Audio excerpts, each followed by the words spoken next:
नमस्कार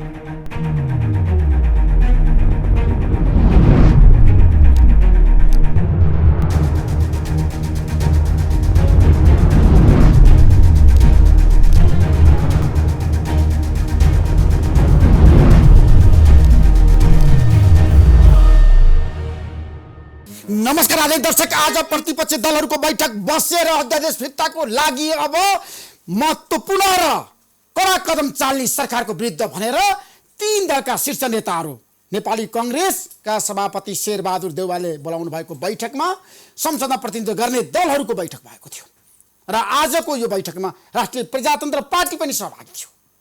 राष्ट्रिय जनता दल, राप्रपा र समाजवादी पार्टी र नेपाली कांग्रेसको संयुक्त एउटा निर्णय बाहिर आएको छ। अध्यादेश तत्काल फिर्ता गर्नुपर्छ। त्यसको लागि अब आन्दोलनमा जान परे पनि जाने र नागरिक समाज लगायत हरेक तबकालाई त्यसमा सम्मानित गर्ने निर्णय भएको छ। अब अध्यादेश फिर्ता होला त? आजको कार्यक्रममा हामी यसबारेमा विशेष रूपमा चर्चा गर्दैछौँ। तपाईहरु सबैलाई थाहा छ, प्रधानमन्त्री केपी शर्मा ओलीले पनि आज बालुवाटारमा 7वटै प्रदेशका जो केन्द्रमा प्रतिनिधि सभामा प्रतिनिधित्व गर्ने सांसदहरूलाई बोलाउनु भएको छ र छलफलमा यतिखेर प्रधानमन्त्री पनि बालुवाटारमा सक्रिय हुनुहुन्छ। प्रचण्ड पनि सक्रिय भएर लाग्नु भएको छ छलफलमा, उहाँको सहभागिता पनि छ। त्यसैले आजको कार्यक्रममा हामी यसबारे पनि विशेष रूपमा चर्चा गर्दैछौँ। आज नेपाल कम्युनिस्ट पार्टीको स्थापना दिवस हो। शीर्ष नेताहरूले पार्टी एकताको बारेमा बोल्दैका छन् र उनीहरूले भनेका छन् पार्टी एकताको विकल्प छैन, तर कति सम्भव छ? आज बेलुका 8 बजे जनता जान्न चाहन्छन् कार्यक्रममा हामी विशेष रूपमा यस बारेमा चर्चा गर्नेछौँ। र पछिल्लो समय कोरोना भाइरसले सङ्क्रमणको सङ्ख्या नेपालमा बढाएको छ र आज 3 जना थपिएको छ। 45 जना सङ्क्रमणको सङ्ख्याको कुरा गर्दाखेरि ऱ्यापिड टेस्ट पनि तीव्र गति भइरहेको छ। यसबारेमा आज हामी स्वास्थ्य मन्त्रालयको प्रवक्तासँग केही समयपछि चर्चा गर्दैछौँ। यतिखेर अब प्रतिपक्षी दल नेपाली कांग्रेस कसरी अगाडि बढ्छ त? हाम्रो बीचमा नेपाली कांग्रेसका नेता प्रदीप पौडेल हुनुहुन्छ। तपाईँलाई म कार्यक्रममा स्वागत गर्न चाहन्छु। धन्यवाद, नमस्कार। के छ रणनीति भन्नुहोस् कांग्रेसको? अब कसरी जान्छ नेपाली कांग्रेस? सबै प्रतिपक्षलाई मिलाएर जानको लागि कांग्रेस तयार भएको? अब मतलब देश चाहिँ एउटा नयाँ परिस्थितिमा प्रवेश गर्यो अथवा प्रधानमन्त्रीले आफ्नो प्राथमिकता बदलेको जस्तो देखियो। अहिले संसार कोभिड-19 विरुद्ध लडिरहेको छ। नेपालमा सत्तारूढ पार्टी या प्रतिपक्ष या कुनै दल भनेर यसरी विभाजित हुन जरुरी थिएन। प्रधानमन्त्रीले सबैको नेतृत्व गरेर कोभिड-19 का विरुद्ध सरकारका संयन्त्रहरूलाई प्रभावकारी ढङ्गले परिचालन गर्ने, जनताको जीवन रक्षाका निम्ति अत्यन्त सशक्त ढङ्गबाट नेतृत्व गर्न आवश्यक थियो। तर उहाँको त्यो प्राथमिकता देखिएन। यो चुनौती, यो सङ्कटपूर्ण घडीलाई उहाँले अवसरका रूपमा प्रयोग गर्न थाल्नुभयो। उहाँ आफ्नो स्वार्थपूर्तिको अवसरका रूपमा उहाँले सबैलाई घरभित्र थुनेर, सबै घरभित्र थुनिएको बेलामा संसदको बैठक बोलाउन नसक्ने अवस्थालाई प्रयोग गरेर उहाँले अहिलेको बेलामा एकदमै असान्दर्भिक, अहिलेको बेलामा कुनै पनि तर्कले पुष्टि गर्न नसकिने चाहिँ निर्णय, गर्नै नपर्ने निर्णय उहाँले गर्नुभएको छ। त्यो निर्णय पनि फेरि यो बेलामा गरेको कारणले मात्रै गलत हो भनेर भन्न मिल्दैन। कुनै पनि बेला यस्तो निर्णय गर्न मिल्दैन। अध्यादेश ल्याउन मिल्दैन। हाम्रो देशमा विगतमा पनि त प्रधानमन्त्रीले अध्यादेश ल्याएको त उदाहरणहरू छ। हैन, अध्यादेश के हेर्नु भएको छ? अध्यादेश देउवाले पनि प्रधानमन्त्री हुँदा अध्यादेश ल्याउनु भएको हैन। अध्यादेश, यो अध्यादेश केका लागि आवश्यक छ? कसले यो विषय उठाएको थियो? संसदमा भएका दलहरूले उठाएका थिए कि नागरिक समाजले उठाएको थियो कि प्रधानमन्त्रीको आफ्नै पार्टीले उठाएको थियो कि यो अध्यादेशले बनाएको कानुनको आवाज अथवा यस्तो हुनुपर्छ भनेर कसले भनेको थियो? प्रधानमन्त्रीले के भन्नुहुन्छ भने साना दल फुटाउनका निम्ति ल्याएको। देशको प्रधानमन्त्री भएर यस्तो गर्न पाइन्छ? राजनीतिक दल फुटाउनका निम्ति अध्यादेश ल्याउने? आफ्नो निहित स्वार्थका साना दलका शीर्ष नेताहरू पुगे, दल फुटाउन पर्यो, तपाईँले चाहिँ अध्यादेश ल्याइदिनु पर्यो भनेर भनिसकेपछि प्रधानमन्त्रीले बाध्य भएर ल्याउनु पर्यो। यो साना दल पुगेको प्रधानमन्त्रीले भनेपछि थाहा पाएको, कहिले पुगेको हामीले कहीँ कतै सुनेका थिएनौँ। कोही पुग्यो, यस्तो कुरा लिएर पुग्ने अनि त्यस्तो माग पुरा गर्ने पनि प्रधानमन्त्री हुन्छ? यो प्रधानमन्त्री, उहाँ प्रधानमन्त्री किन भएको? देशमा स्थिरता ल्याउनको लागि होइन? उहाँले निर्वाचनको बेला भाषण गरेको सुन्नुभयो, हामीले सुनेका थियौँ। हामीले जितेपछि देशमा स्थिरता ल्याउँछ। उहाँ 2 वर्ष यो संविधानले प्रधानमन्त्रीलाई अविश्वासको प्रस्ताव 2 वर्षसम्म ल्याउन नपाउने व्यवस्था गरेको छ। के का लागि गरेको? उहाँ हिजो संविधान बनाउँदा उहाँ सक्रिय हुनुहुन्थेन? उहाँ समेत सक्रिय भएर बनेको यो संविधानले दलहरूलाई बलियो बनाउनुपर्छ। दलहरूभित्र स्वार्थ लिप्साका निम्ति जे पनि हुने स्थिति भएको छ त्यसलाई नियन्त्रण गर्नुपर्छ। तर प्रधानमन्त्रीको तरकार छ, प्रधानमन्त्रीका सल्लाहकारसँग पनि मैले धेरै अन्तर्वादहरू लिएँ। उहाँहरू भनिरहनु भएको छ अध्यादेश आजको आवश्यकता हो, सरकारले मन लाग्यो भने जहिले पनि अध्यादेश ल्याउन सक्छ। त्यो संविधानले व्यवस्था गरेको कुरा हो, त्यो सही कुरा हो प्रदीपजी? होइन, मतलब सरकारले अध्यादेश ल्याउन पाउने कुरा संवैधानिक व्यवस्था हो, तर ल्याउन पायो भने जे पनि ल्याउने, जुनसुकै बेला पनि ल्याउने, आवश्यकतै नभएको कुरा ल्याउने, उहाँलाई मन लागेपछि ल्याउन मिल्छ संविधानले व्यवस्था गरेको छ भनेर। वैधानिक हिसाबले उहाँ प्रधानमन्त्री हो हामीले होइन भनेको छैन, तर उहाँले गर्ने काम चाहिँ वैधानिक छ कि छैन, जनताको आवश्यकता मुताबिकको छ कि छैन। आज आम जनताले उहाँले जे गर्नुभएको छ त्यो आवश्यक छ भनेर कहीँ कसैले ठानेको स्थिति छ? झ्यालबाट एकदमै षड्यन्त्रपूर्वक आफ्नो पार्टीभित्र आफ्नो गुट बलियो बनाउनका निम्ति राष्ट्रपति जस्तो संस्थालाई विवादमा ल्याएर उहाँको चाहिँ प्रधानमन्त्री निवासमा उहाँको पार्टीको सचिवालयको बैठक भइरहेको छ। राष्ट्रपतिले अध्यादेश चाहिँ सदर गरिसक्नुभयो। तर हाम्रो देशको पार्लियामेन्ट प्र्याक्टिसलाई तपाईँले हेर्नु भएको छ नि, संविधानमा तपाईँले लेख्नु भएको छ नि त स्पष्ट रूपमा, सरकारले भनेको कुरा राष्ट्रपतिले मान्नुपर्छ, लेखेर दिएको कुरा प्रमाणित होइन, राष्ट्रपतिले संविधान सम्मत राष्ट्रपति हिँड्नु पर्दैन? होइन नि, राष्ट्रपति संविधान सम्मत हिँड्नका निम्ति उहाँले यस्तो गर्नुभएको होइन। यो चाहिँ राष्ट्रपतिको प्रधानमन्त्रीको मिलिमतोमा भएको कुरा हो। यो चाहिँ असान्दर्भिक छ भन्ने कुरा राष्ट्रपति जस्तो चाहिँ सम्माननीय व्यक्तिलाई यो पक्कै कुरा पनि थाहा थियो। यो बेला गर्नुपर्ने के छ अनि गरिँदै के छ? काम कुरो एकातिर कुम्लो बोकी ठिमीतिर। कसले यो सामान्य मान्छेले पनि यो गर्न अनावश्यक ठान्छ, राष्ट्रपतिले ठान्नु पर्दैन? त्यसैले मन्त्री परिषदले सिफारिस गरेर पठाउँदैमा मन्त्री परिषदले सिफारिस गरिसके राष्ट्रपतिले स्वीकार त गर्नु पर्यो। राष्ट्रपतिले फिर्ता गर्न सक्छ, अनावश्यक कुरा सिफारिस। विगतमा त फिर्ता विगतमा सधैँ अभ्यासहरू राम्रो भएको छ भनेर म ठोकुवा गर्न सक्दिनँ। त्यो किसिमको विवादमा राष्ट्रपति पर्नुभयो, इतिहास साक्षी छ नि। विगतका नराम्रा कुराहरूलाई दोहोऱ्याउने होइन, विगतका नराम्रा कुराहरूबाट पाठ सिकेर अब ती कुराहरू नदोहोऱ्याउने कमिटमेन्ट गर्ने हो, व्यवहारमा ती नदोहोऱ्याउने हो। तर विगतमा भएको थियो कहिले भनेर त्यसलाई दोहोऱ्याउने कुरा अहिलेको लागि उपयुक्त हुनै सक्दैन। त्यसमाथि यो कुनै पनि तर्कले पुष्टि गर्ने कुरा थिएन। विगतमा कहिले कोभिड थियो? संसारमा कुन चाहिँ देशको प्रधानमन्त्रीले यस्तो गरेको छ? कोभिडसँग सम्बन्धित बाहेक अरू के निर्णय गरेको छ? दुनियाँमा पार्टीहरू कमजोर बनाउने, देशको आन्तरिक राजनीतिमा प्रतिस्पर्धा गर्ने समय हो यो सत्ताको निम्ति जोड घटाउ गर्ने समय हो। नेकपामा एउटा खिचडी पाकेको छ, ओली विरुद्ध एउटा खिचडी पाकेको छ। ओली केपी ओली अहिले नेकपाभित्र एकदम कमजोर भएर जानुभएको छ। उहाँलाई आवश्यक परे त बहुमतमा देखिनुहुन्छ पार्टीभित्र हरेक तबकामा, आफ्नो पार्टी दलमा, सचिवालयमा, स्थायी समितिमा, केन्द्रीय समितिमा। प्रदीपजी होइन ऋषि सर, आफ्नो पार्टीभित्र बलियो भएको मान्छेले यस्तो गर्दैन थियो। हामी सामान्य ढङ्गले पनि अनुमान गर्न सकिन्छ उहाँ पार्टीमा एकदमै धेरै कमजोर हुनुभएको छ। पार्टीमा कमजोर भएको कारणले कमजोर बनाउनेहरूलाई तर्साउनका निम्ति उहाँले यो निर्णय गर्नुभएको। मैले जे पनि गर्न सक्छु, त्यसैले मेरा विरुद्ध केही गर्यो भने म जे पनि गर्न सक्छु। कसको विरुद्ध ल्याउनु भयो अध्यादेश ठ्याक्कै भन्नुहोस् त? प्रधानमन्त्रीले उहाँको विकल्प खोज्नेहरूका विरुद्ध उहाँले ल्याउनु भएको। प्रचण्डको विरुद्ध हो? प्रचण्डको पनि हुनसक्छ, माधव नेपालको पनि हुनसक्छ। प्रचण्ड पनि नयाँ रणनीतिमा हुन सक्नुहुन्छ। उहाँ ठ्याक्कै केपी ओलीको विकल्प हुन नसक्दा केपी ओलीको विकल्प खोज्नका निम्ति अरू कसैलाई तयार पार्नु भएको स्थिति पनि हुनसक्छ। किनकि प्रचण्ड विकल्प भन्ने कुरामा केपी ओलीको विरुद्ध त्यहाँ प्रचण्डलाई विकल्प मालेर माहौल सिर्जना नहुन सक्छ। त्यसैले प्रचण्डले विकल्प अर्कै बनाएर पूर्व एमालेको एउटा गुट आफूसँग गाभ्नु भएको स्थिति हुनसक्छ। त्यसैले केपी ओलीले आफू विकल्पको त्यो गुट चाहिँ बलियो भएको महसुस गर्नुभयो। कुनै पनि बेला संसदको चाहिँ बैठकको आवेदन आउन सक्छ, अविश्वासको प्रस्ताव ल्याउन सकिन्छ, अथवा मेरा विरुद्ध भयङ्कर ठुलो माहौल सिर्जना भएको छ, त्यसलाई समयमै कन्ट्रोल गर्नुपर्छ भनेर उहाँले आफ्ना पार्टीभित्रका आफ्नो विकल्प खोज्नेहरूलाई तह लगाउनका निम्ति यो अध्यादेश ल्याउनु भएको एक नम्बर बुदा त्योसँग सम्बन्धित छ।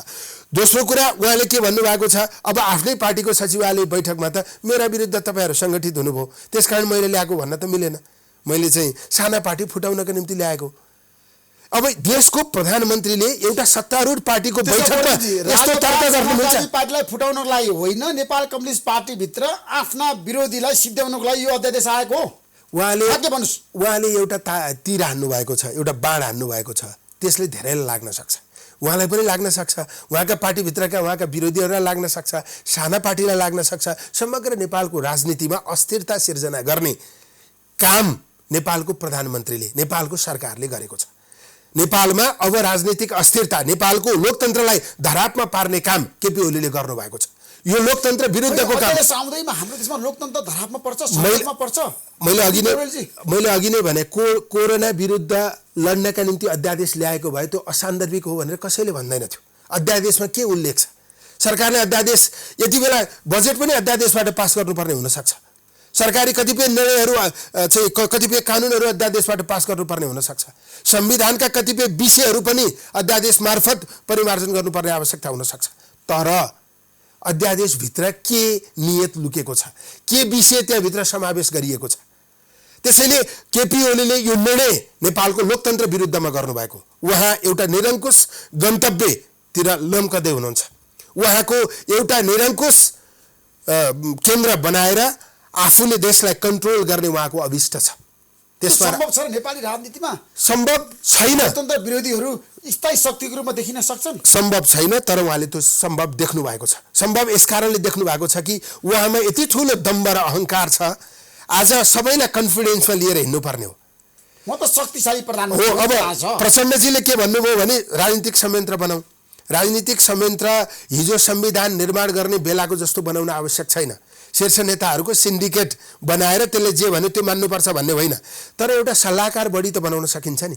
नेपाली कङ्ग्रेसले आज सरकारलाई सुझाव दिनु पर्यो भने कहाँ गएर दिने? फेसबुकमा लेखेर दिने, ट्विटरमा लेखेर दिने? अनि फेसबुक र ट्विटरमा उहाँहरूलाई ट्याग गरेर लेखेर दिँदा पनि उहाँहरूले त कहिले पनि सुन्नुहुन्न। त्यसैले एउटा राजनीतिक संयन्त्रलाई सल्लाहकार बढीका रूपमा चाहिँ निर्माण गर्न के फरक पर्थ्यो? त्यो सल्लाहकार बढीले सरकारलाई सुझाव दिन सक्थ्यो। त्यसले दिएको सुझाव कार्यान्वयन गर्न बाध्यता सरकार थिएन नि। राम्रो सुझाव त्यहाँबाट आयो भने त्यसलाई सरकारले लिन सक्थ्यो। आज यो सरकारले राजनीतिक नेतृत्व गर्छ। यो सरकार विज्ञहरूको सरकार होइन, प्राविधिकहरूको सरकार होइन। संसारमा कोरोना विरुद्ध लड्नका निम्ति कसले के काम गरिरहेको छ यो सरकारलाई थाहा छ। संसारमा कोरोना टेस्टका निम्ति चाहिने उपकरण कहाँ राम्रो पाइन्छ यो सरकारलाई थाहा छ। संसारमा यति बेला कोरोना विरुद्ध के गर्दा एकदमै प्रभावकारी हुन्छ भन्ने कुरा यो सरकारले बुझेको छ। सरकारले सबै कुरा बुझेको छ नि परदेशजी। यो दम्ब सरकारलाई छ, तर यो सरकारले प्राविधिक कुरा के पनि बुझेको छैन। प्राविधिकहरूको सल्लाह लिने कोसिस पनि गर्दैन हैन। यो कोरोना सम्बन्धी जानकार डाक्टरलाई एउटा ठाउँबाट सरुवा गरेर अन्तै लिएर जान्छ। अनि यो सरकारले विज्ञहरूको चाहिँ सहयोग लिने कोसिस पनि गर्दैन। एउटा प्राविधिक र विज्ञहरूको संयन्त्र बनाएर भारतको प्रधानमन्त्रीले भारतका वैज्ञानिकहरूलाई कोरोना विरुद्ध औषधि पत्ता लगाउनुहोस्, कसरी लड्न सकिन्छ त्यसको उपाय सुझाव सरकारलाई दिनुहोस् भनेर भन्न मिल्छ। हाम्रो प्रधानमन्त्रीले भन्न मिल्दैन। त्यसैले यो सरकारमा यति धेरै दम्भ र अहङ्कार छ। हाम्रो देशमा वैज्ञानिकहरू धेरै छन्, तर उनीहरूलाई हामीले जिम्मेवारी दिन सकेनौँ तपाईँको भनाइअनुसार होइन। अनि मतलब सरकारले विज्ञ र प्राविधिकहरूको टोली बनाएर त्यसको सुझाव लिन सक्छ, लिएर काम गर्न सक्छ। त्यो किन गरेन भन्दा सरकारमा अहङ्कारीहरू छन्। अब यो सरकारले चाहिँ चीनमा पहिलो संक्रमित देखिँदा यहाँ के भइरहेको थियो? यहाँ चाहिँ सभामुख कल्ला बनाउने भनेर पुरा घम्साघम्सी भइरहेको थियो। नेपालमा चाहिँ तपाईँको चाहिँ पहिलो संक्रमित देखिँदा चाहिँ त्यो बेलामा इटालीमा तपाईँको अमेरिकामा एकदमै धेरै प्रकोप देखिँदा यहाँ के भइरहेको थियो? माधव नेपालजीलाई राष्ट्रिय सभामा लाने कि नलाने घम्साघम्सी भइरहेको थियो। वामदेव गौतमलाई वामदेव गौतमलाई WHO ले नेपाल जोखिममा छ भनेर भन्दा पनि सरकारले कुनै वास्ता गरेन। जति बेला इक्विपमेन्टहरू ल्याउनका निम्ति टेन्डर आह्वान गरियो त्यो बेलामा त्यो चाहिँ त्यत्तिकै गुपचुप गराइयो। नियत के रहेछ भने एकदमै सङ्कट परेको बेलामा हतारमा जे भेटिन्छ त्यो ल्याउने, जति परे पनि ल्याउने, अनि त्यहाँभित्रबाट कमिसन खाने, त्यो उद्देश्यका निम्ति यसो गरिएको रहेछ। अनि के भनियो भने नेपाल कोरोना रहित देश हो, कोरोना निषेधित देश हो पनि भनियो। त्यसैले यस्तो गैर जिम्मेवार व्यक्तिहरू भएको सरकारले यति सङ्कटमा यो चाहिँ चुनौतीलाई सामना गर्ने गरी आफूलाई चाहिँ निर्विवाद ढङ्गबाट धेरैको विश्वास जितेर एउटा निर्भीक ढङ्गले उभ्याउनु पर्नेमा यो सरकारले प्राथमिकताहरू बदलेको छ। अब यसमा चाहिँ तपाईँको चाहिँ यो अध्यादेशमा जोडिएको अर्को विषय छ, प्रतिपक्षी दलको नेता अध्यादेश फिर्ता लिनुपर्छ भने कङ्ग्रेसको अडान हो। अब अध्यादेश कुनै पनि हालतमा फिर्ता लिनुपर्छ। अध्यादेश फिर्ता लिएन भने नेपालको लोकतन्त्र सङ्कटमा पर्छ। केपी ओलीले देशलाई निरङ्कुश बाटोमा लिएर जानुहुन्छ। यो संविधान हुन त केपी ओली हामीले मान्छेहरूले भन्ने गर्थे यो संविधानप्रति पूर्ण रूपमा इमान्दार हुनुहुन्न, उहाँ गणतन्त्रप्रति पनि इमान्दार हुनुहुन्न, संघीयताप्रति पनि इमान्दार हुनुहुन्न भनेर आक्षेपहरू लाग्ने गर्थ्यो। विगतमा उहाँका त्यस्ता कतिपय घटनाक्रमहरू जोडिएका छन् र अहिले त प्रष्ट रूपमा के देखियो भने संविधानको विशेष व्यवस्थामाथि उहाँले प्रहार गर्नुभयो। त्यो पनि कसैले विरोध गर्न नसक्ने बेलामा कोही बाहिर आएर यसका विरुद्ध मलाई अहिले माइती घरमा गएर यसका विरुद्ध एकदमै आवाज उठाउने इच्छा छ। त्यो माइती घर खुलाएको हामीले नै हो, मेरै नेतृत्वमा हामीले त्यहाँ जुलुस गरेर त्यहाँ खुलाएको। त्यसैले लोकतन्त्रका सबै मान्यताहरूमाथि प्रधानमन्त्रीले प्रहार गर्न खोजिरहनु भएको छ। उहाँले दुवै अध्यादेश फिर्ता लिनुपर्छ भने कांग्रेसको बटम लाइन हो। नेपाली कांग्रेसले यो अध्यादेश फिर्ता गराएरै छाड्छ। यो दुवै अध्यादेश प्रधानमन्त्रीले मान्नु भएन। अब राष्ट्रपतिले जारी गरिसके अध्यादेश कसरी फिर्ता हुन्छ भन्नु? हैन, किन फिर्ता हुँदैन? गलत काम जसले गरे पनि त्यो फिर्ता गर्नुपर्छ। यो एकदमै गलत काम हो। राष्ट्रपति गलत काम, किनभने तपाईले जुन तर्क दिइरहनु भएको छ प्रधानमन्त्री विश्वास गर्नुहुन्न, तपाईको तर्कसँग सहमत हुनुहुन्न। हैन, यो चाहिँ प्रधानमन्त्रीले विश्वास गर्ने उहाँले विश्वास गर्नुहुन्थ्यो भने अध्यादेशै ल्याउनुहुन्थेन। प्रधानमन्त्री तपाईँ निरङ्कुश बाटोतिर गइसक्नुभयो। प्रधानमन्त्रीलाई यही बाटोतिर हिँड्न दिनियो भने नेपालको संविधान रहँदैन, नेपालको लोकतन्त्र रहँदैन, नेपालमा एउटा गम्भीर सङ्कट आउँछ। त्यसैले प्रधानमन्त्रीलाई यो बाटोबाट हिँड्न रोक्नु जरुरी छ। त्यसैले प्रधानमन्त्री रोक्न सक्नुहुन्छ? त्यो सामर्थ्यता छ नेपाली कांग्रेससँग? गलत सही मुद्दा भएपछि त्यो सामर्थ्यता हुन्छ। हामीलाई अहिले एउटा समस्या के हो भने अहिले यो मुलुक एउटा चाहिँ गम्भीर सङ्कटमा छ। यो बेलामा सुरक्षित ढङ्गबाट प्रधानमन्त्रीको यो कदमका विरुद्ध हामीले आवाज उठाउनुपर्छ। आवाज उठाएर के हेर्ने? प्रधानमन्त्रीले सुन्नु भएको छ तपाईँको आवाज? हैन, नसुनी बाध्य बनाउने, नसुनिकन चाहिँ धरै नहुने गरी हामीले यो आवाज उठाउनुपर्छ। अनि केपी शर्मा ओलीले तपाईँको आवाजलाई सुन्नु होला र विश्वास गर्नु होला र फिर्ता गर्नु होला अध्यादेश? यो केपी शर्मा ओलीकै पार्टीभित्र यसको बारेमा ठुलो विद्रोह हुन्छ। यदि त्यहाँभित्र पनि लोकतन्त्रवादी मान्छेहरू छन्, त्यहाँभित्र पनि यो कुरालाई सहज रूपमा स्वीकारिँदैन भन्ने हाम्रो विश्वास हो। किनकि हिजो यो संविधान निर्माण गर्ने कुरामा त्यहाँभित्र पनि इमान्दारीपूर्वक लाग्ने मान्छेहरू हुनुहुन्छ। त्यसैले नेकपाले पूर्ण रूपमा प्रधानमन्त्रीको यो गलत कदमलाई साथ दिन्छ भन्ने कुरामा मेरो आजको दिनमा विश्वास छैन। त्यसैले त्यहाँभित्रको असहयोगका कारणले नेपाली कांग्रेसले सरकारभन्दा बाहिर रहेका अरू दलहरूलाई सङ्गठित गर्छ र लोकतन्त्रवादी जनसमुदायलाई पनि यो विषयमा चाहिँ साथ दिनका निम्ति हामीले अनुरोध गर्छौँ। प्रतिपक्ष एक भएर जान्छ। अब प्रतिपक्ष एक भएर यो मुद्दामा जान्छ। राजपा र समाजवादी पार्टी फुट्यो भने समस्या त आउन सक्छ नि। होइन, मतलब यो एउटा कल्पना नगरौँ। राजपा र समाजवादी पार्टी फुट्नका निम्ति ल्याइएको भनेर प्रधानमन्त्रीले भन्नुभएको छ। प्रधानमन्त्रीले के हुन सक्छ भने आफ्नै पार्टी फोडेर आफूसँग भएका केही सांसद अनि राजपा चाहिँ अनि फोरम समाजवादीलाई फोरेर त्यहाँका केही सांसदहरू जोडेर उहाँले बहुमत जुटाउने प्रयत्न पनि गर्न सक्नुहुन्छ। उहाँको अन्तरकुन्तरमा कहीँ त्यो अभिष्ट छ, तर प्रधानमन्त्रीको कुनै पनि योजनालाई सफल पार्न दिनु हुँदैन। तर अहिलेसम्म त प्रधानमन्त्री केपी शर्मा ओली सफल भइरहनु भएको छ त हरेक कोणमा। अहिले सफल भनेको 2 वर्षसम्म उहाँका विरुद्ध अविश्वासको प्रस्ताव ल्याउन सक्ने स्थिति थिएन। प्रधानमन्त्री इतिहासले उहाँको मूल्याङ्कन गर्छ। यो 2 वर्ष भनेको योभन्दा अगाडि नै बितिसकेको छ। कोभिड-19 को सङ्क्रमण आइसकेपछि प्रधानमन्त्रीको मूल्याङ्कन गर्न चाहिँ अहिले समय भइसकेको छैन। हामीले प्रधानमन्त्रीको विकल्प पनि खोजेका छैनौँ। तपाईँ मान्नुहोस्, यो कोरोनाको सङ्क्रमण नआएको भए केपी ओली आज प्रधानमन्त्री नै रहनुहुन्थेन। उहाँको विकल्प खोजिसकिन्थ्यो। त्यो कसैले खोज्नु पर्थेन, नेकपाभित्रै खोजिन्थ्यो। नेपाली कांग्रेस र नेकपाभित्र प्रचण्ड मिलेर ओलीलाई हटाउने गुरुयोजना रणनीति बनाएको थियो। मतलब नेपाली कांग्रेस कसैसँग यो सरकार बदल्नका निम्ति छलफल गरेको पनि थिएन। नेपाली कांग्रेस 5 वर्षसम्म सरकारमा जाँदा पनि जाँदैन। यो चाहिँ नेकपाले म्यान्डेट प्राप्त गरेको अवस्था हो। नेकपाले सरकार चलाए हुन्छ। हामीलाई सरकारमा जानु छैन। हामी कुनै सरकारलाई राख्ने या झिक्ने काममा हामी लाग्दैनौँ। हामी केमा लाग्छौँ भने तपाईँले भन्नुभयो नि त, तपाईँले भन्नुभयो, तर्क गर्नुभयो, यदि कोरोना नभएको भए, हाम्रो देशमा सङ्क्रमित नभएको भए, कोरोना नआएको भए त केपी शर्मा ओली प्रधानमन्त्रीबाट हट्नुहुन्थ्यो भनेर तपाईँले कसरी भनिरहनु भएको छ? त्यो चाहिँ नेकपा भित्रैबाट उहाँको विकल्प खोजिएको थियो। नेकपा भन्ने पार्टी जसले उहाँलाई प्रधानमन्त्री बनायो, नेकपाको जुन सङ्ख्या छ प्रतिनिधि सभामा, त्यो प्रतिनिधि सभाको सङ्ख्या विभाजित भएर ओलीको पक्ष र विपक्षमा जाने भइसकेपछि प्रधानमन्त्रीलाई त्यहीँबाट सङ्कट आउँछ। त्यसैले त्यो हामीले निम्ति आएको सङ्कट होइन। नेकपा भित्रैबाट उहाँलाई सङ्कट आउने स्थिति भएको कारणले उहाँले यसो गर्नुभएको। तर अबको स्थिति के हो भने अबको स्थिति केपी ओली जति समय प्रधानमन्त्री भइरहनुहुन्छ त्यति बढी नेपालको संवैधानिक व्यवस्थामाथि निर्मम प्रहार भइरहन्छ। त्यसैले केपी शर्मा ओली लोकतन्त्र विरोधी नेता हो र भने 14 वर्ष जेल बसेको लागि आज प्रश्न गर्ने बेला आएको छ। केपी शर्मा ओली 14 वर्ष जेल किन बस्नुभयो? केका लागि बस्नुभयो? राजा ज्ञानेन्द्र र केपी ओलीमा के फरक रहेछ? एउटा निरङ्कुश शासक र केपी ओलीमा के अन्तर रहेछ? केपी ओलीको त्यो त्याग, त्यो समर्पण, त्यो कम्युनिस्ट पार्टीसँगको आबद्धता केका लागि थियो? त्यसकारण आज प्रश्न गर्ने दिन आएको छ।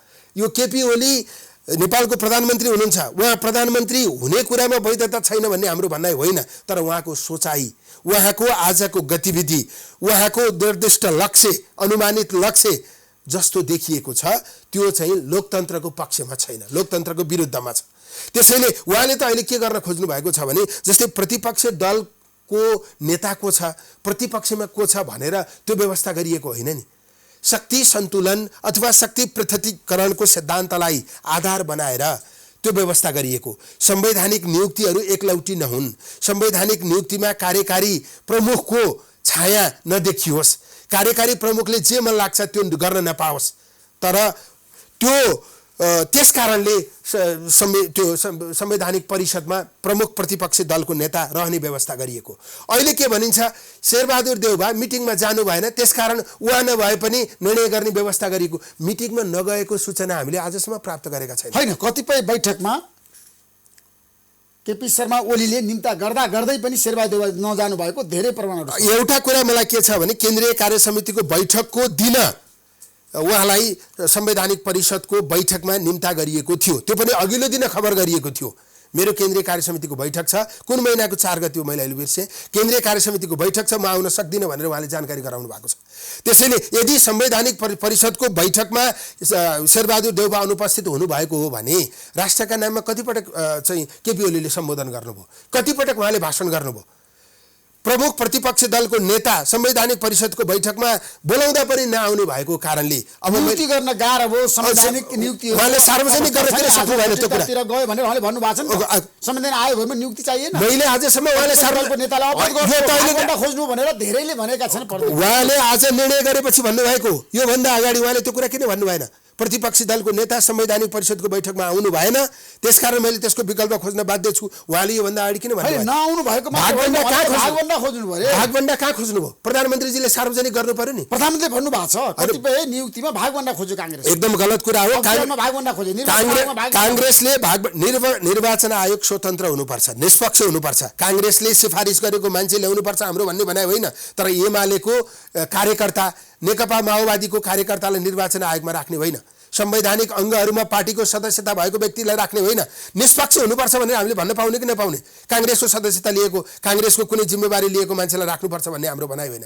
हामीले सिफारिस गरेको मान्छे राख्नुपर्छ भन्ने हाम्रो भनाइ होइन।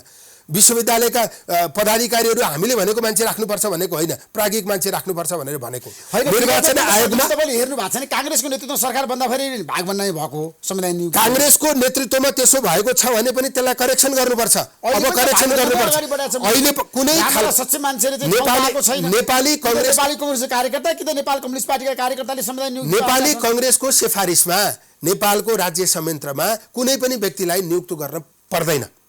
हामी कसैलाई सिफारिस पनि गर्दैनौँ। हाम्रो सदस्य भएको मान्छे पाउनुपर्छ, हाम्रो चाहिँ हाम्रा प्रति ग्राह्यता राख्ने मान्छे पाउनुपर्छ हामी भन्दैनौँ। हाम्रो भनाइ निष्पक्ष ढङ्गले काम गर्ने मान्छे त्यहाँ जानुपर्छ। पार्टीको चस्माले, पार्टीको सदस्य बनेर पार्टीलाई हित हुने गरी मैले काम गर्नुपर्छ भन्ने मान्यता बोकेको मान्छे त्यहाँ जानु हुँदैन भनेर हामीले भन्न पाउनुपर्छ भन्ने हाम्रो मान्यता हो। त्यसकारण अहिले 39वटा संवैधानिक नियुक्ति, संवैधानिक पदहरू खाली छन्। अब केही दिनमा हेर्नुहोस्, 3-4 दिनभित्र यो सबै भरिन्छ। यो किन भरिएको भन्दा केपी शर्मा ओलीले इतिहासमा सबैभन्दा बढी भ्रष्टाचारलाई संरक्षण गर्नुभयो। भ्रष्टाचारलाई आफैले मात्रै संरक्षण गरेर पुग्दैन, अब अख्तियारले पनि संरक्षण गरिदिनुपर्छ। अख्तियारबाट पनि आफू नजिकका भ्रष्टाचारीहरूलाई संरक्षण गर्नका निम्ति उहाँले आफ्नो अनुकूलको अख्तियार बनाउन खोजिरहनु भएको छ। संवैधानिक नियुक्ति अरू आयोगहरूमा थुप्रै छ, ती आयोगहरूमा पनि उहाँले आफ्ना अनुकूलका अनुसार मान्छेहरूलाई नियुक्तिहरू हुँदैछ। प्रधानमन्त्री खुलासा गरिसक्नु भएको छ। यो अवस्थामा त्यसले प्रतिवाद गर्छ त? त्यसकारण उहाँ के भन्नुस् न? होइन, मैले प्रतिवाद नगर्ने भए सबै कुरा तपाईँलाई भन्दिनँ थिएँ। मैले नेपालको प्रधानमन्त्रीलाई प्रतिवाद गर्छ, मैले नेपालको प्रधानमन्त्रीलाई खोज्छ, सहभागिता खोज्छ। भागभण्डा कहीँ पनि खोज्दैन, कांग्रेसको सहभागिता कहीँ पनि चाहिँदैन, कांग्रेसको सिफारिसमा एउटा पनि मान्छे गर्नु पर्दैन।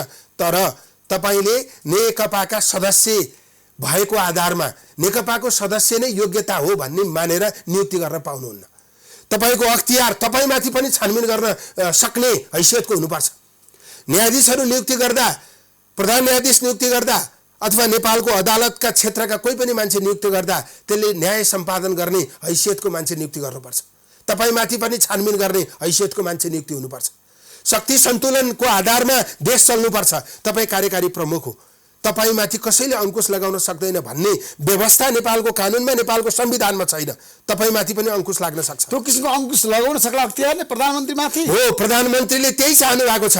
अख्तियारलाई कठपुतली बनाएर उहाँले सिफारिस गरेको मान्छेलाई कारबाही गर्ने, उहाँले सिफारिस गरेर कारबाही नगर भनेको मान्छेलाई कारबाही नगर्ने, उहाँले आफू वरिपरि कस्ता मान्छे राख्नु भएको छ अख्तियारीको दुरुपयोग गर्ने, आफ्नो व्यवसाय फस्टाउने गरी काम गर्ने, त्यस्ता मान्छेहरूलाई उहाँले संरक्षण गरेर राख्नु भएको छ।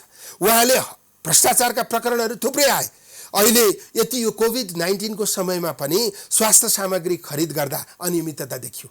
सरकारले कांग्रेस कांग्रेसले विरोध गर्नै सकेन। हैन, यो मैले तपाईलाई भनिरहेको कांग्रेस मौन छ। हैन ऋषि सर, यो तपाईलाई भनिरहेको मैले समर्थन गरेको हो। हाम्रा सामाजिक सञ्जालहरूमा चाहिँ हाम्रा अवधारणाहरू तपाईँ हेर्न सक्नुहुन्छ, हामीले ट्विट गरेका विषयहरू हेर्न सक्नुहुन्छ, हाम्रा साथीहरूले चाहिँ प्रधानमन्त्रीलाई चिठी लेखेका कुराहरू हेर्न सक्नुहुन्छ, ईश्वर पोखरेलजीलाई चिठी लेखेका कुराहरू हेर्न सक्नुहुन्छ।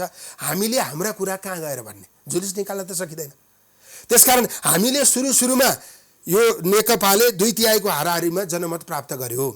त्यसैले जसले भए पनि देश बनाउने हो, त्यसैले नेकपाले देश बनाओस्, हामी रचनात्मक सहयोग गर्छौँ। सुरुमा हामीले त्यो मान्यता राखेको, तर नेकपाको रवैया हेरियो, प्रधानमन्त्रीको रवैया हेरियो।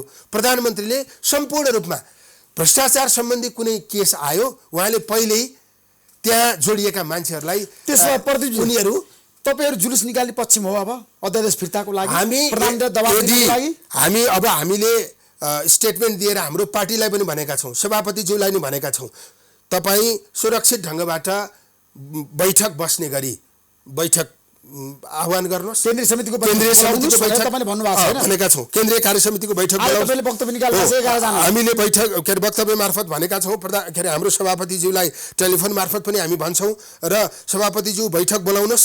यो बीचमा भएका हरेक काण्डहरूका बारेमा हामीले संस्थागत ढङ्गबाट धारणा प्रस्तुत गर्नुपर्छ। यो कोभिड-19 को यो सङ्कटको बेलामा सुरक्षित ढङ्गले जुलुस निकाल्नुपर्छ। यो दुनियाँलाई नेपालको प्रधानमन्त्रीले यस्तो बेलामा यस्तो काम गर्नुभयो भनेर हामीले दुनियाँलाई खबर दिनुपर्छ। त्यसकारण सुरक्षित ढङ्गबाट जुलुस निकाल्ने, आन्दोलन गर्ने तयारीमा तपाईहरु हुनुहुन्छ। युवा नेताहरू तरिकाले जुलुस निकाल्ने विरोध प्रदर्शन गर्ने एकदम विरोध। आज सुरक्षा कर्मीहरू सडकमा खटिरहनु भएको छ, स्वास्थ्य कर्मीहरू अस्पतालमा खटिरहनु भएको छ। उहाँहरू जसरी खटिनु भएको छ, हामी देशमा जुन ढङ्गबाट संविधानमाथि प्रहार भइरहेको छ त्यसका विरुद्ध त्यसरी नै सडकमा खटिनु पर्छ। अब नेपाली कांग्रेस सडकमा जान्छ। सडकमा निरञ्जनको विकल्पै छैन। सरकारले यो ढङ्ग, अब यो तपाईँ प्रधानमन्त्री यो ढङ्गले जाने हो भने सबै मान्छे लकडाउनमा छन्, कोही पनि बाहिर आउन सक्दैनन्, मैले जे गरे पनि हुन्छ। अब उहाँ भटाभट निर्णय गर्दै जानुहुन्छ। अहिले कुनै पनि प्रधानमन्त्रीलाई अंकुश लगाउने शक्ति नै छैन आजको दिनमा। शक्तिशाली प्रधानमन्त्री नेपाल अदालत छ, न अख्तियार छ, न राजनीतिक दल छ। हेर्नुहोस्, प्रधानमन्त्री सत्ता पक्ष छ, न प्रतिपक्ष छ। प्रधानमन्त्री सर्व स्वीकार्य व्यक्ति हुनुभयो क्या आज। प्रधानमन्त्री हेर्नुहोस्, यस्तो संवेदनशील अवस्थामा नेपाल होइन दुनियाँ कहाँ जाँदैछ। संसारको अब अर्थतन्त्र डामाडोल हुन्छ। नेपालको कतारमा भएका, दुबईमा भएका, मलेसियामा भएका सबै मान्छे नेपाल फर्किनुपर्ने स्थिति छ। रेमिटान्सले धानेको अर्थतन्त्र अब एकदमै गर्लाममै ढल्दैछ। नेपालमा धेरै ठुला सङ्कटहरू आउँदैछन्। अब यो कोभिड-19 तपाईँको हेर्नुहोस्, आज 45 पुग्यो, दिन प्रतिदिन बढ्ने अवस्थामा छ। भारतमा बढिरहेको छ, त्यसको प्रत्यक्ष प्रभाव हामीलाई पर्छ। पैसा भएका मान्छेहरू किनेर खान सकिरहेका छैनन्, पैसा नभएका मान्छेहरूले राहत प्राप्त गर्न सकिरहेका छैनन्। अहिले किसानको छन्नेको लड्को लागेको छ। किसानको उत्पादन नष्ट भएको छ। किसानले थोरै ऋण लिएर कृषि चाहिँ फार्म अथवा कृषि सम्बन्धी कुनै काम गरेको थियो, ऊ अलपत्र परेको छ, आत्महत्या गर्नुपर्ने स्थितिमा पुगेको छ। प्रधानमन्त्रीलाई यो कुनै कुराले छोएन। उहाँलाई भूमि व्यवस्था आयोग गठन गर्नुपर्नेछ। देशभरि आफ्ना गुटका मान्छेहरूलाई जागिर लगाउनु पर्ने भएको छ। पार्टी फुटाउनका निम्ति अध्यादेश मार्फत चाहिँ निर्णय गर्नु परेको छ। प्रतिपक्षी दलको नेतालाई संवैधानिक परिषदबाट बाहिर निकालेर संवैधानिक नियुक्तिहरूमा आफ्ना मान्छेहरू राख्नु परेको छ। यति असंवेदनशील प्रधानमन्त्रीले यस्तो जोखिमको नेतृत्व गर्न सक्नुहुन्छ? उहाँले मेरो माया गर्नुहुन्छ भनेर म अब विश्वास गर्न सक्छु। गरिरहनु भएको छ देशको नेतृत्व। हेर्नुहोस् ऋषिजी, यति बेला म कोभिडबाट सुरक्षित त्यति बेला हुन सक्छु जति बेला मेरो प्रधानमन्त्रीले प्रभावकारी ढङ्गले कदमहरू चाल्न सक्नुहुन्छ। यो सरकारले कोभिड-19 का विरुद्ध सशक्त ढङ्गले कदम चाल्न सक्छ। त्यसैले यो सरकार सफल भइदियोस् भनेर मैले सरकारका लागि होइन, मेरा लागि भनिरहेको छु। यो सरकारले राम्रो काम गर्यो, कोभिड-19 का विरुद्ध सशक्त ढङ्गबाट कदमहरू चाल्न सक्यो भने म सुरक्षित हुन्छु, म बाँचे भने नै तर प्रधानमन्त्री भन्नुभएको छ मैले सशक्त र प्रभावकारी कदम चालेको छु कोरोना विरुद्धको लागि। नेपालले सफलता प्राप्त गरिरहेको छ, अन्तर्राष्ट्रिय क्षेत्रले पनि प्रशंसा गरेको छ, मैले त नोबेल प्राइज पाउनुपर्छ भनेर प्रधानमन्त्रीले भन्नुभयो। सशक्त कदम चाल्नु भएको छ, अध्यादेश चाहिँ जारी गरेर, अध्यादेशका निम्ति राष्ट्रपति कहाँ चाहिँ निर्णय गरेर पठाएर तपाईको उहाँले चाहिँ भूमि व्यवस्था आयोग गठन गरेर, यो सशक्त हो। यो सशक्त, यो निर्णयहरू जनताका लागि होइन, उहाँका लागि हो। उहाँका लागि उहाँले सशक्त निर्णय गर्नुभएको छ। उहाँको गुड बलियो बनाउनका निम्ति उहाँले सशक्त निर्णय गर्नुभएको छ। उहाँले अब आफ्नो गुड बलियो बनाएर यो व्यवस्थाबाट आफै पार्टी फुटाउन पनि सक्नुहुन्छ। त्यो सम्भावना छ। डेफिनेटली नेकपा भित्र लोकतन्त्रका निम्ति बलियो ढङ्गबाट लड्ने मान्छेहरू रहेछन् भने अब केपी ओलीले आफूले त्यो त्यहाँबाट बाहिरिने गरी सरकारमा कसरी सुरक्षित ढङ्गले रहने, सरकारमा भएका कारणले प्राप्त हुने सबै अवसरहरू कसरी आफ्ना कार्यकर्ता आफ्नो गुटका मान्छेहरूलाई दिने, अनि त्यहाँबाट छुट्टिएर पनि सरकारमा कसरी रहिरहने, उहाँको उद्देश्य त्यति मात्रै छ। त्यसैले त्यो दम्ब उहाँमा रहेको छ। त्यसकारण यति बेला हामी सबै नेपालीको अभिभावक प्रधानमन्त्री हो। हामी सबै नेपालीहरू यो कोभिड-19 का विरुद्ध प्रधानमन्त्रीको नेतृत्वमा लडिरहेका छौँ। तर प्रधानमन्त्रीको प्राथमिकता कोभिडका विरुद्ध लड्ने भएन। प्रधानमन्त्रीको प्राथमिकता आफ्नो गुटलाई बलियो बनाउने, नेकपाभित्र आफ्नो गुटलाई बलियो बनाउने, नेपालको राजनीतिमा आफू र आफ्नाहरूलाई चाहिँ सशक्त बनाउने। त्यसो भए प्रदीपजी तपाईँले भन्नुभयो अहिलेको अवस्थामा प्रधानमन्त्री केपी शर्मा ओलीको नेतृत्वमा लोकतन्त्र सुरक्षित र सुनिश्चित हुँदैन। यस्तो बेलामा यस्तो निर्णय गर्ने मान्छेबाट लोकतन्त्र सुरक्षित कुनै पनि हालतमा हुन सक्दैन। अब तपाईँले सडकमै गएर प्रधानमन्त्री हटाउने सरकारबाट, मतलब यो अध्यादेश हेर्नु 60 दिनभित्र संसदमा लिएर जानुपर्छ। हामीले संसदमा यो अध्यादेश पास हुन नदिनका निम्ति सबै खालको प्रयासहरू गर्छौँ, यसका विरुद्ध लबिङ गर्छौँ, सबैलाई आह्वान गर्छौँ। यो लोकतन्त्र विरुद्ध छ भनेर हामी भन्छौँ। यदि फिर्ता भएन, प्रधानमन्त्री अघि बढै हुनुभयो भने के गर्नु? त्यसपछि त आन्दोलनको कुनै विकल्पै छैन। आन्दोलनबाट प्रधानमन्त्री यसका तीनटा श्रृङ्खलाहरू हुन सक्छ। एउटा प्रधानमन्त्रीले आवेगमा आएर निर्णय गरिएछ, त्यसैले यसलाई फिर्ता लिन सकिन्छ केपी शर्मा ओलीले फिर्ता लिनु होला भनेर उहाँले भन्न सक्नुहुन्छ। आज राष्ट्रपति पनि मुछिनुभयो, राष्ट्रपति पनि केपी ओलीको गुट स्वार्थमा मुछिनुभयो। उहाँको मनभित्र के छ मलाई थाहा छैन, तर चाहिँ आज प्रस्पष्ट रूपमा सम्माननीय राष्ट्रपति हामी सबैको अभिभावक केपी ओलीको निहित स्वार्थका निम्ति प्रयोग हुनुभयो। छिटो छिटो अध्यादेश जारी गरेर नेकपाको बैठक अघि नै मैले भने बालुवाटारमा बसिरहेको थियो, त्यो बैठक पनि नफर्किकन उहाँले अध्यादेश जारी गर्नुभयो। त्यसैले यो चाहिँ एकदमै प्रधानमन्त्रीको निहित स्वार्थमा राष्ट्रपति प्रयोग हुनुभयो। त्यसैले यो आवेगमा आएर गरियो भनेर उहाँहरूले फिर्ता गर्न सक्नुहुन्छ, एउटा विषय। दोस्रो विषय, नेकपाभित्र भयङ्कर दबाव सिर्जना गरेर नेकपा पार्टीले नै प्रधानमन्त्रीलाई दबाब दिन सक्छ। यदि दबाब दिन सक्ला,